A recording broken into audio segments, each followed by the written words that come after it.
अस्सलाम वालेकुम जी, मैं हूं ज़िया बलोच। उम्मीद है आप खैरियत की बेहतरीन हालत में होंगे। सामीन, हुकूमत ने आनन फानन 4 कानून सामने लाई है और उसे ना सिर्फ कौमी असम्बली और फिर बाद में सेनेट में भी पेश करा के मंजूर भी करा लिए गए। आनन फानन ये सब कुछ हुआ, जल्दबाजी में हुआ और उसके बाद सेनेट का इजलास गैर मुय्यना मुद्दत के लिए मुलतवी भी कर दिया गया। ये 10-10 15 मिनट के जनाब ये टोटल सेशन थे, जिसमें पाकिस्तान की तारीख की बहुत बड़ी कानून साजी, यानी इतनी तो आईनी तरमीम में भी नहीं की गई थी जितनी ये बड़ी कानून साजी की गई।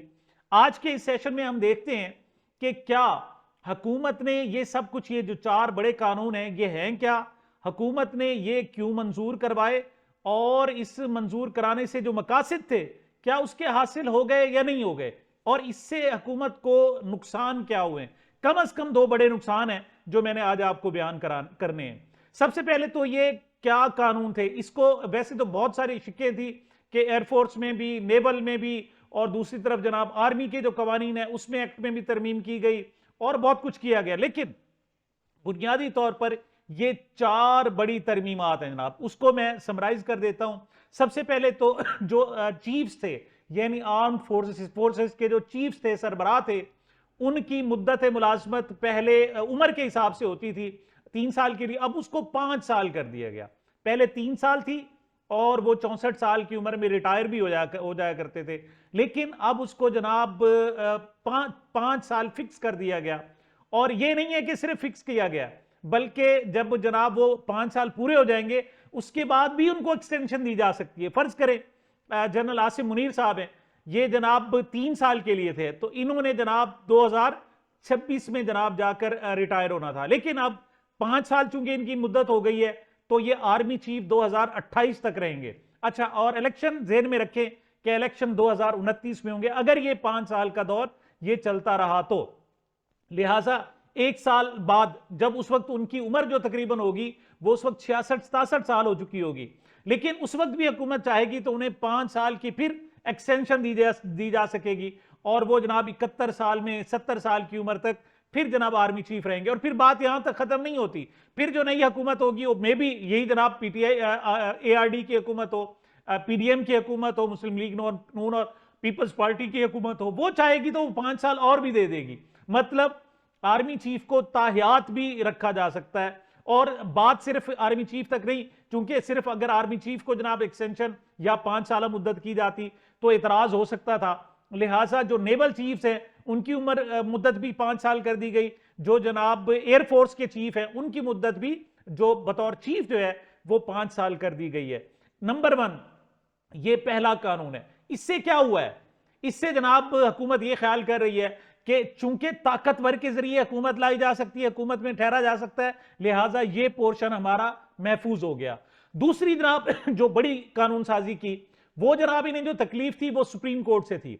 सुप्रीम कोर्ट में पहले जो ख्याल किया गया, इनका ख्याल ये था कि जजेस मैनेज हो जाएंगे, लेकिन वक्त कोई ऐसा है कि जजेस पूरी कोशिश के बावजूद, डराने धमकाने सब कुछ करने के बावजूद जजेस मैनेज नहीं हो सके। फिर इनकी एक और ख्वाहिश थी कि जनाब हम जस्टिस याहिया अफरीदी साहब को नीचे से उठाकर लाएंगे, चीफ जस्टिस बना देंगे, तो इससे इनमें डिवीजन हो जाएगी, जज आपस में लड़ पड़ेंगे। लेकिन जस्टिस मंसूर अली शाह फिर नहीं लड़े, उनके जनाब कोई झगड़ा नहीं हुआ, बल्कि उन्होंने जनाब उस वक्त उम्रे के लिए गए हुए थे, वहां से उन्होंने फुल कोर्ट इजलास में जनाब शिरकत की। दूसरी तरफ काजी फाइज साहब के खिलाफ उन्होंने शदीद रद्द अमल भी दिया। इसी तरीके से जस्टिस मुनीब अख्तर भी बिल्कुल खामोश है। फिर इनकी ख्वाहिश थी कि वो रिटायर्ड हो जाए, उनको इस्तीफे देने पर मजबूर कर दिया जाए, उन्होंने इस्तीफा देने से भी इनकार कर दिया। और जो ऑप्टिक्स है वो बड़े अजीबो गरीब है। फिर इन्होंने कहा जी अच्छा 3 जज हम मजीद और ले आते हैं तो हमारा मामला बड़ा आसानी से हल हो सकता है। यानी 17 जज इस वक्त टोटल जनाब सुप्रीम कोर्ट के होते हैं। एक जस्टिस काजी फाइजा साहब रिटायर्ड हो चुके हैं, इस वक्त 16 मौजूद हैं। एक तो नई फौरी तौर पर अपॉइंटमेंट की जा सकती है, लेकिन और वो हाई कोर्ट से लाया जा सकता है। लेकिन दूसरी तरफ हम अगर इनको जनाब 3 जज अपने ले आए तो जनाब 20 हो जाएंगे। उससे हमारा जो बैलेंस ऑफ पावर है हुकूमत की जनाब तरफ शिफ्ट टिल्ट हो जाएगा और हम चीजों को बड़ी अच्छी तरीके से कंट्रोल कर सकते हैं। लेकिन बाद में जब कैलकुलेशन की तो वो 3 जज लाने से भी नहीं हुआ, तो फिर क्या कि 3 जज और यानी 6 जज लाते हैं, 23 जज कर लेते हैं जनाब। अच्छा 23 जज, 6 जज मजीद लाने से फिर कैलकुलेशन की गई फिर भी जनाब नहीं हुआ। अच्छा, ये जजों की तादाद बढ़ाई क्यों जा रही है? इस वजह से बढ़ाई जा रही है कि ये 26वीं आईनी तरमीम में ये बात ये शामिल कर चुके हैं कि अब कोई भी जज हुकूमत की मर्जी से जनाब अपॉइंट होगा। मतलब उसमें बाकी स्टेक होल्डर्स भी होंगे, जजेस भी होंगे, और जनाब 4 जजेस होंगे, 5वें चीफ जस्टिस होंगे, और जनाब जो जो साबिक जज है वो भी इसमें शामिल होगा। उसमें अपोजिशन के लोग भी होंगे। लेकिन वोटिंग को देखा जाए तो कम से कम 9 लोग ऐसे बनते हैं जनाब जो हुकूमत के हैं। लिहाजा उनको पता था कि अब वो जज सिर्फ आ सकता है जिसको हुकूमत अपॉइंट करेगी। तो उनका ख्याल ये था कि हम 6 जजेस लाकर चीजों को मैनेज कर सकते हैं। फिर नहीं हुआ। फिर 25 की भी बात सुनी, लेकिन जनाब ये 4 नवंबर को 2:30 बजे वफाकी काबीना का इजलास था, तो 3:30 4 बजे चीज सामने आई कि जनाब ना 3 से, ना 6 से, ना 9 से, ना 25, कुछ से भी नहीं होता। अब उन्होंने 17 जो तादाद थी उसको उठाकर 34 करने का फैसला किया है, डबल कर दी गई है। मतलब एक पूरी ब्रिगेड लाएंगे अपने जजों को जनाब, एक बड़ी लंबी तादाद में लाएंगे, तो फिर इन 17 जज जो सुप्रीम कोर्ट के हकीकी रूह हैं जो इस वक्त मौजूद हैं, फिर उनका जनाब शायद उनको नीचा दिखाया जा सकेगा, वरना उससे पहले नीचा दिखाया मुमकिन नहीं है। अच्छा, ये दूसरी तरमीम थी कि जजेस की तादाद 17 से बढ़ाकर 34 कर दी जाए। दूसरा जनाब, इन्हें जहां जहां से, पहली बात तो यह कि ये जहां जहां से इन्हें खतरा था इन्होंने सिर्फ वही कानून साजी की। ऐसा नहीं है कि कोई जनरल कानून साजी की, बिल्कुल कतई नहीं। देखें, इन्होंने हाई कोर्ट के, इस्लामाबाद हाई कोर्ट के जजेस की तादाद बढ़ाई। वजह कि उनके 6 जज बाकायदा दरखास्त दे चुके हैं चीफ जस्टिस ऑफ पाकिस्तान को, और इनको पता था कि उन नए चीफ जस्टिस जो आएंगे, या अफरीदी साहब, साबिक चीफ जस्टिस ने तो उस पर कोई एक्शन नहीं लिया, लेकिन नए चीफ जस्टिस या अफरीदी साहब आए तो उन्होंने इन जजों को अपने घर बुलाया और यकीन दहानी कराई कि अब आइंदा एजेंसियों की, ISI की, फौज की और उनकी जनाब एजेंसियों की कोई मुदाखलत कबूल नहीं की जाएगी। तो ये जनाब एक बड़ा मसला था।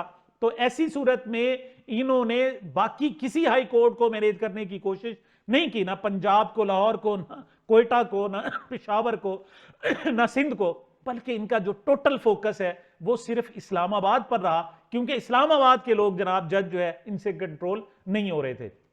और इससे पहले इन्होंने आईनी तरमीम में जनाब एक शिक लाई कि किसी हाई कोर्ट के जज को तब्दील किया जा सकता है। इनका ख्वाहिश थी कि एक एक करके तमाम जनाब हाई कोर्ट्स में इनको भेज देंगे तो ये ऑटोमेटिकली मैनेज हो जाएंगे, लेकिन वो शिक नहीं आ सकी। तो जनाब इन्होंने अब एक और फैसला कि यहां भी जजेस की तादाद बढ़ाई जाए, और यहां 9 टोटल पहले तादाद थी, अब उसे 12 करने का फैसला किया है कि इससे उनके ख्याल में उनके जनाब बैलेंस आ जाएगा, और इस्लामाबाद जो कैपिटल है वहां जनाब जो कानून साजी हो रही है, वहां जनाब जो अदालतें लग रही हैं, फिर उनकी मर्जी के बगैर शायद काम नहीं कर सकेंगी। अच्छा, ये तीसरा जनाब जो बड़ा कानून था। उसके बाद इन्होंने चौथा जो, उसके बाद भी इनको जनाब तशफ़ी नहीं हुई, इनको जनाब तसल्ली नहीं हुई। इन्होंने जनाब फिर एक और वो क्या था, practice and procedure act, supreme court का प्रैक्टिस एंड प्रोसीजर एक्ट था। इसको थोड़ी सी हिस्ट्री में बता देता हूं। पहले यह होता था कि जो बेंच बनाए जाते थे वो चीफ जस्टिस अपनी मर्जी से बनाता था। इन्होंने पहली मर्तबा काजी फाइज ईसा के दौर में एक जनाब कानून लेकर आए कि अब 3 जज, यानी सबसे जनाब चीफ जस्टिस और 2 सीनियर मोस्ट जो जज होंगे वो मिलकर फैसला करेंगे, तो उससे जनाब ये कानून साजी हो सकेगी। उससे क्या हुआ? उससे यह हुआ कि चूंकि काजी साहब उस वक्त सीनियर जज थे और जस्टिस जनाब उमर अताब बंदियाल चीफ जस्टिस थे, तो उनके हाथ पांव जिसे कहते हैं बांध दिए गए और उनके पास कोई और रास्ता नहीं रहा कि कानून साजी के हवाले से। अच्छा, उसके बाद इन्होंने क्या किया, फिर जब जनाब जस्टिस काजी फाइज ईसा साहब आ गए और नीचे वाले जो 2 जज, जस्टिस मंसूर अली शाह और जस्टिस जनाब दूसरे उसके बाद के सीनियर जो जज थे, अच्छा, अब उन्होंने देखा कि वो जस्टिस काजी फाइज ईसा साहब की हर गैर कानूनी बात को नहीं मान रहे, तो तब इन्होंने जनाब जस्टिस जो तीसरे नंबर के सीनियर जज थे उनको हटाने के लिए जनाब इन्होंने एक काम किया, एक ऑर्डिनेंस लाए कि एक चीफ जस्टिस खुद होगा, दूसरा सीनियर जो मोस्ट जज होगा, और उसके बाद चीफ जस्टिस जिसको चाहेगा तीसरा जज वो होगा। यानी उसके बाद की सीनियोरिटी को जनाब इन्होंने तब्दील कर दिया और खत्म कर दिया। अच्छा, उससे क्या हुआ कि जस्टिस काजी फाइज साहब ने उनको हटाया और जस्टिस अमीनुद्दीन खान को, जो उनके ख्याल में उनके हम ख्याल थे, उनको जनाब ले आए और इस तरीके से चलता रहा। अच्छा, और इस ऑर्डिनेंस को चैलेंज कर दिया गया और वो उसकी तो अभी समाअत होनी थी, लेकिन इस पर जो सबसे ज्यादा जनाब एक्शन लिया वो जस्टिस मंसूर अली शाह ने। उन्होंने कहा जी पहले इस पर फुल कोर्ट बुलाया जाए और उसको फैसला किया जाए। नए जो चीफ जस्टिस साहब आए उन्होंने ऑप्टिक्स ठीक करने के लिए, सूरत हाल दिखाने के लिए कि जनाब मैं बड़ा अदलिया का जनाब बड़ा खैर खा और बड़ा स्ट्रिक्ट हूं, उन्होंने जनाब फिर दोबारा जस्टिस वो पुराना जो तरीका था उसी को ले आए। तो आज जनाब एक चौथी मरतबा तरमीम हुई कि अब जनाब जो जजेस कमेटी होगी, जो जनाब मुख्तलिफ बेंचेस बनाएगी, उसमें एक सीनियर मोस्ट जज होगा यानी जस्टिस याहिया अफरीदी होंगे। उसके बाद जो सीनियर मोस्ट जज है यानी जस्टिस मंसूर अली शाह होंगे, और फिर तीसरे जो जज होंगे वो होंगे जनाब जो आईनी बेंच के सीनियर मोस्ट जज होंगे। मतलब अगर उसका सरबराह है तो वो होगा, अगर वो सरबराह नहीं है तो फिर उसका जूनियर, अगर वो नहीं है तो फिर उसका जूनियर, वो भी नहीं है तो फिर उसका जूनियर। मतलब इससे जनाब एक हम ख्याल जजेस के बारे में चूंकि ख्याल ये है कि जनाब जो आईनी बेंच बनेगा वो टोटल हम ख्यालों पर मुश्तमिल होगा और हुकूमत की फेवर्स के लोगों को होगा। तो इस तरीके से हुकूमत को वही जज जनाब करने पड़ेंगे। मिसाल कोई भी मुकदमा आता है तो ऐसा नहीं है कि किसी भी जज के पास चला जाए, बल्कि जो पहला डिसीजन है हुकूमत खुद करेगी और उसके बाद जो जो जज को मंजूर होगा उसके उनके पास ये केस भेजा जाएगा, वरना ये किसी और के पास नहीं जा सकता। इस लिहाज से इन्होंने जनाब आर्मी की तरफ से एक किसी भी हुकूमत को जो खतरा हो सकता है आर्मी की तरफ से, वहां उनको पूरा 5 साल देकर वहां रास्ता बंद कर दिया। दूसरा जो सबसे बड़ा इनको खतरा था कि ये चोरी के मैंडेट पर आए हैं और इन्होंने इलेक्शन चुराए हुए हैं, इन्हें खतरा सुप्रीम कोर्ट से था, उसका रास्ता बंद कर दिया। और फिर तीसरा जो था इस्लामाबाद हाई कोर्ट से जनाब इनके खिलाफ कोई कार्रवाई हो सकती है, तो इस्लामाबाद हाई कोर्ट का भी रास्ता बंद कर दिया। और फिर मजीद एहतियात ये कीजिए कि जनाब बेंच बनाने के हवाले से जो गिरफ्त है वो भी कंट्रोल में रहे, उसके हवाले से भी एक ऑर्डिनेंस को बाकायदा कानून की शक्ल दे दी गई। इस लिहाज से देखा जाए तो जो जो रास्ते थे वो इन्होंने बंद कर दिए, अब बड़ा सिक्योर हो गया। 2028 में जो उस वक्त का जनाब आर्मी चीफ होगा उसको जनाब फिर एक मरतबा एक्सटेंशन, फिर नई जो हुकूमत आएगी उसको फिर जनाब फिर उसी तरीके से चलाया जा सकता है अपोजिशन को जनाब रगड़ा जा सकता है। मतलब इमरान खान का रास्ता आइंदा आने वाले कम से कम 10-12 साल के लिए बंद कर दिया गया। इस लिहाज से देखा जाए तो जनाब हुकूमत ने तो बड़ा कमाल कर दिया, लेकिन बात सिर्फ ऐसी नहीं है। आप ताहयात किसी को आर्मी चीफ रखें, ताहयात किसी को जनाब चीफ जस्टिस रखें, जो अल्लाह की मर्जी होती है वो कुछ और होती है। इससे हुआ क्या, हुकूमत ने क्यों किया? अगला सवाल ये, हुकूमत ने ये क्यों किया? नंबर 1 तो ये इंतहाई अदम तहफ़्फ़ुज़ का शिकार थे और इनको पता था कि हम चूंकि चोरी के मैंडेट पर आए हुए, लिहाजा कोई भी हमारे पांव तले से जमीन निकल सकती है किसी वक्त भी।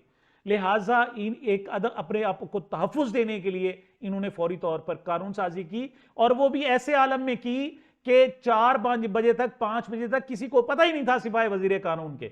और इवन जब कौमी असम्बली और सेनेट में भी दिया तो उस वक्त भी किसी को नहीं अंदाजा था कि अंदर कानून साजी क्या हो रही है। लेकिन चूंकि भेड़ बकरियों वाली चाल है और जैसे हुक्म दिया जाता है वैसे होता है, तो जनाब ये कानून मंजूर हो गया। और दूसरा इनसे अया क्या हुआ है, दूसरा ये जनाब इनको बहुत ज्यादा जल्दी थी।